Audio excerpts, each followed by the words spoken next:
स्वागत है दोस्तों, कैसे हैं आप लोग। उम्मीद है अच्छे होंगे, पढ़ाई कर रहे होंगे। और पढ़ाई करने के लिए ज़रूरी है कि दिमाग को थोड़ा अच्छे से रखना है। लॉकडाउन का समय पार हो गया है और अभी कोरोना का सेकंड वेव आ चुका है। तो दिमाग को थोड़ा स्थिर रखें, ज़्यादा कोरोना के बारे में नहीं सोचना है, पढ़ाई पे फोकस्ड रहना है। सारी चीज़ें होंगी, एग्ज़ाम्स होंगे, टाइम पे एग्ज़ाम्स होगा। अभी तो कोई उम्मीद नहीं लग रही है कि एग्ज़ाम्स पोस्टपोन होंगे, इसलिए अपनी तैयारी को पक्की रखनी है। और इससे पहले के वीडियोस में मैंने कुछ चीज़ें बताई थी, शैडो बैंक के बारे में बताया था, NBFC के बारे में बताया था, साथ ही साथ डेवलपमेंटल बैंक का स्ट्रक्चर बताया था। आज हम लोग पेमेंट बैंक और स्मॉल फाइनेंस बैंक के बीच के फ़र्क को देखेंगे। दोनों के फ़र्क क्या है, दोनों के बीच मेन डिफरेंसेस जो हैं उसको कवर करेंगे। आपने नाम सुना होगा पेटीएम बैंक का, आपने नाम सुना होगा उज्जीवन स्मॉल फाइनेंस बैंक का। ये सारे वैसे बैंक्स हैं जो कि आप देखते हैं लेकिन आप समझ नहीं पाते कि एक्चुअली में बैंक है कि नहीं। जैसे SBI और पेटीएम बैंक और उज्जीवन स्मॉल फाइनेंस बैंक, इन सब में बहुत सारे अंतर है, बहुत सारा फर्क है। तो जो पेटीएम बैंक है वो इस कैटेगरी में आता है, पेमेंट बैंक की कैटेगरी में आता है। जो उज्जीवन स्मॉल फाइनेंस बैंक है वो स्मॉल फाइनेंस बैंक की कैटेगरी में आता है। तो उसको थोड़ा सा हम लोग देख लेते हैं। अभी बहुत बेसिक है। पेटीएम बैंक एक पेमेंट बैंक है। पेमेंट बैंक किसे कहते हैं, तो पेमेंट बैंक इस्टेब्लिश कौन कर सकता है, पहले इसको समझ लेते हैं।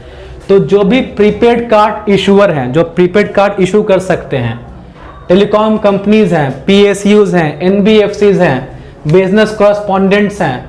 बिजनेस कॉरेस्पॉन्डेंट का मतलब ये होता है कि जो आदमी बिजनेस एक्टिविटीज़ को, बिजनेस बैंकिंग फैसिलिटीज़ को जो गांव तक पहुंचाए, उसको कहते हैं बिजनेस कॉरेस्पॉन्डेंट्स या फिर banking correspondents. Supermarket chains, corporates, reality sector, इन सब में जो भी ऑर्गेनाइजेशंस हैं वो पेमेंट बैंक के लाइसेंस के लिए अप्लाई कर सकते हैं। तो ये ध्यान रखना है कौन इसको ले सकता है। तो ये सारे लोग जो हैं पेमेंट बैंक का लाइसेंस ले सकते हैं। इसका रिक्वायरमेंट कितना है, मतलब मिनिमम कैपिटल कितना होना चाहिए आपके पास। तो अगर आपके अकाउंट में 100 करोड़ रुपया है तभी आप एक पेमेंट बैंक खोल सकते हैं, नहीं तो आप पेमेंट बैंक के लिए अप्लाई नहीं कर सकते हैं। हालांकि ये दूसरे बैंक के कंडीशन में ये 500 करोड़ हो जाता है। एक नॉर्मल कमर्शियल बैंक खोलना है अगर आपको, तो आपको 500 करोड़ रुपया आपके हाथ में होना चाहिए। लेकिन पेमेंट बैंक के केस में 100 करोड़ अगर आपके अकाउंट में है तो आप पेमेंट बैंक के लाइसेंस के लिए अप्लाई कर सकते हैं। सिमिलरली इधर अगर हम देखें तो इधर कोई इंडिविजुअल या कोई एक प्रोफेशनल जो कि बैंक में काम कर चुका है 10 साल तक के लिए एटलीस्ट, सो एनी बैंकर जिसके पास 10 साल का एक्सपीरियंस है बैंक में या फाइनेंस सेक्टर में, या फिर कोई NBFC कंपनी या फिर कोई लोकल एरिया बैंक या माइक्रो फाइनेंस कंपनीज, ये सारे जो हैं स्मॉल फाइनेंस बैंक के लाइसेंस के लिए अप्लाई कर सकते हैं। तो इधर हमने देखा कि ये सारे ऑर्गेनाइजेशंस और इधर इंडिविजुअल्स भी अप्लाई कर सकते हैं। यहाँ पे इंडिविजुअल अप्लाई नहीं कर सकते हैं, ठीक है। ये फर्क है बेसिकली। इसमें कैप में क्या फर्क है, तो कैप में कोई फर्क नहीं है। मतलब कैपिटल, मिनिमम कैपिटल कितना होना चाहिए, 100 करोड़ यहाँ भी होना चाहिए, 100 करोड़ यहाँ भी होना चाहिए। 100 करोड़ दोनों के पास मिनिमम कैपिटल होनी चाहिए। ये तो बेसिक था। कुछ और बात कर लेते हैं। तो जो पेमेंट बैंक है उसका 75% जो डिपॉजिट्स है वो गवर्नमेंट बॉन्ड में होना चाहिए।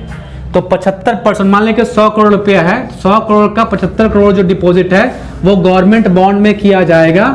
तो ये एक टाइप होगा पेमेंट बैंक का।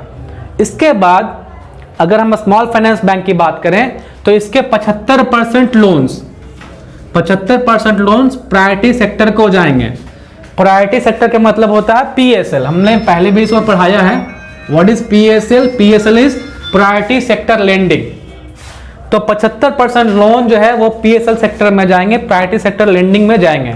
यानी कि एजुकेशन लोन या फिर एग्रीकल्चरल लोन या फिर MSME लोन को, MSME सेक्टर्स को लोन दिया जाएगा। तो जितना पैसा स्मॉल फाइनेंस बैंक के पास है उसका 75% वो प्रायोरिटी सेक्टर्स को देगा। बेसिक है। ये एक बहुत इंपॉर्टेंट टर्म है कि 26% जो इन्वेस्टमेंट है वो इंडियंस का ही होना चाहिए। मतलब 100 करोड़ का जो इन्वेस्टमेंट कर रहा है, 100 करोड़ एटलीस्ट होना चाहिए, उसमें 100 करोड़ में 26% तो इंडियंस का ही होना चाहिए। अगर 26% इंडियंस का नहीं है, मतलब 100 का 100 करोड़ फॉरेन का है, तो पेमेंट बैंक का लाइसेंस नहीं मिलेगा उसको, पेमेंट बैंक का लाइसेंस रद्द हो जाएगा।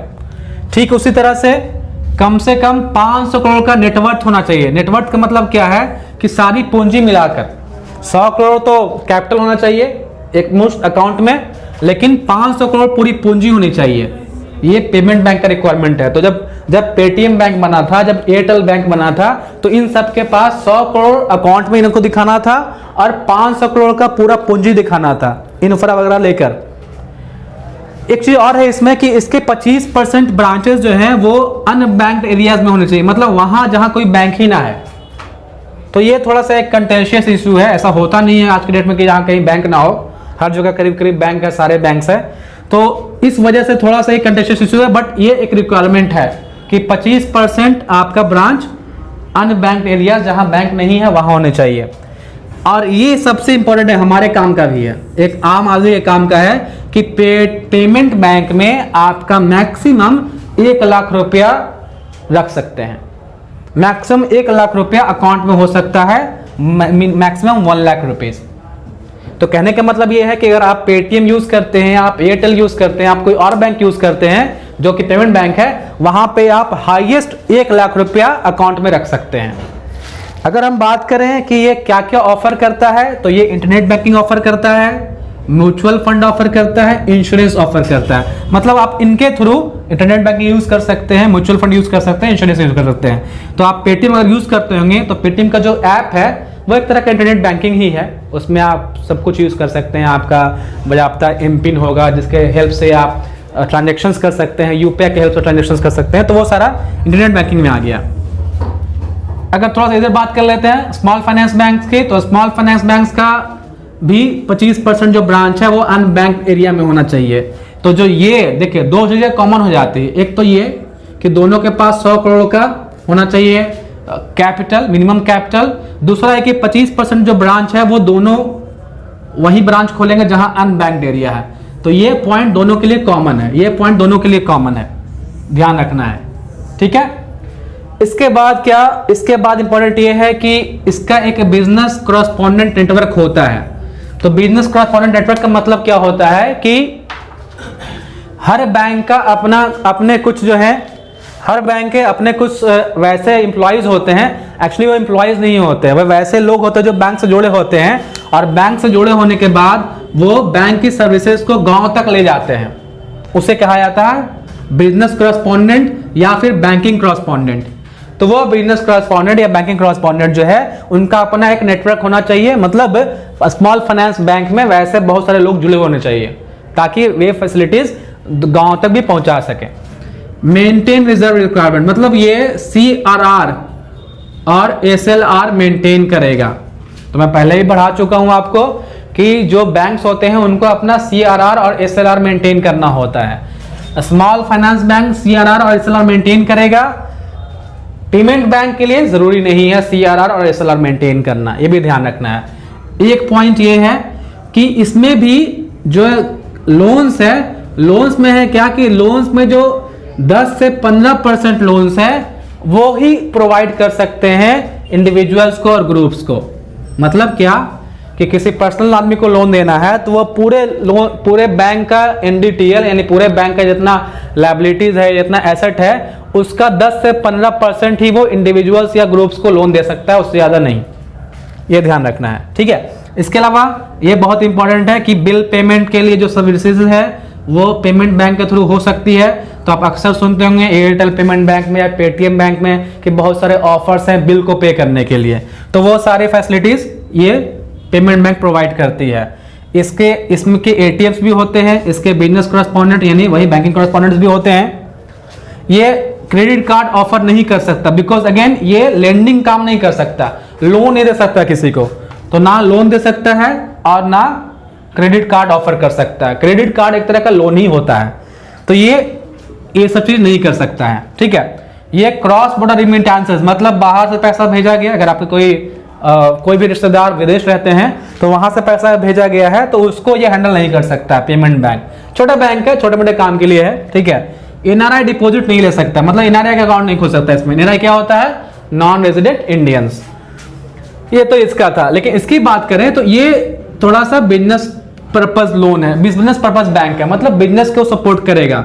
तो फॉरेक्स बेच सकता है, म्यूचुअल फंड बेच सकता है, इंश्योरेंस में काम कर सकता है, पेंशन बेच सकता है, कस्टमर्स को ये सारे फैसिलिटीज ये दे सकता है स्मॉल फाइनेंस बैंक। तो स्मॉल फाइनेंस बैंक एक्चुअली में इस्टेब्लिश इसीलिए किया गया है ताकि जो छोटे मोटे बिजनेस है उसको थोड़ा हेल्प मिल जाए।